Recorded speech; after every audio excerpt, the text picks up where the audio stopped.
दोस्तों नमस्कार, मैं हूँ रेखा उपाध्याय, ये हैं ज्ञानमती त्रिपाठी। आज दोनों बहनें मिलकर एक बहुत प्यारा बेटी विवाह गीत सुनाने जा रहे हैं। आप सबको अच्छा लगेगा तो कमेंट में ज़रूर बताना और अपना प्यार दुआ आशीर्वाद जरूर देना।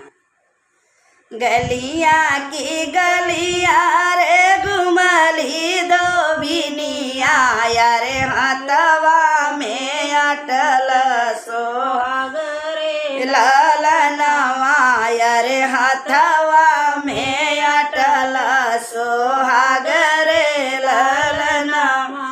अरे के न बोले हाई हमारा सोहगवा यारे के करे ही बेटी का बियाह रे ललनवा यारे के करे नी बेटी का बियाह रे ललनवा।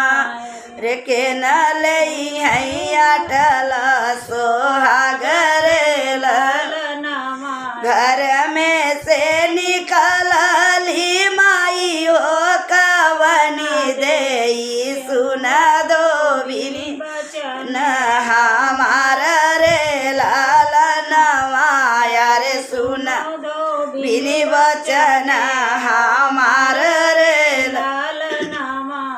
हमारे आंगनवा में औरे दो बिनी यारे हमारे भैया अटल सोहाग रे ललनवा हमारे भैया अटल सोहाग रे ललनवा।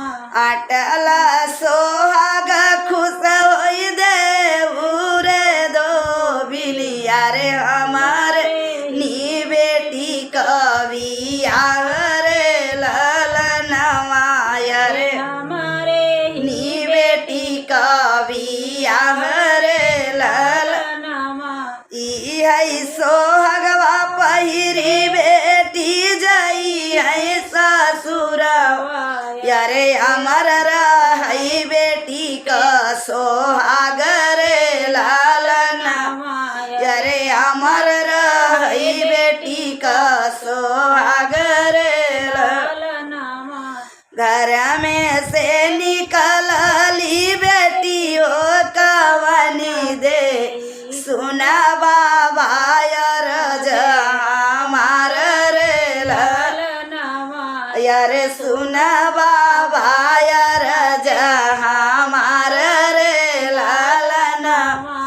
सोहागवा कदमवा चुकावा मोरे बाबा यारे केतना लागे आज दाम रे ललनवा यारे केतना लागई दाम रे ललनवा।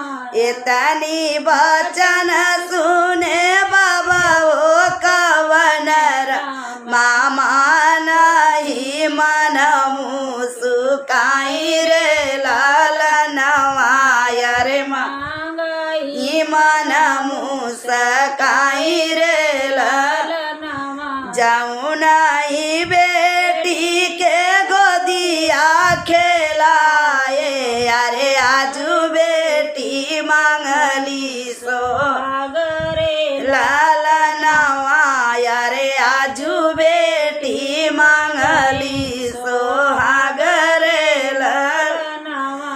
केतना रुपया तुले मोरी दो बहिनी यारे बोलाऊ दामवा तू आपन रे ललनवा यारे बोलाऊ दामवा तू आपन रे ललनवा।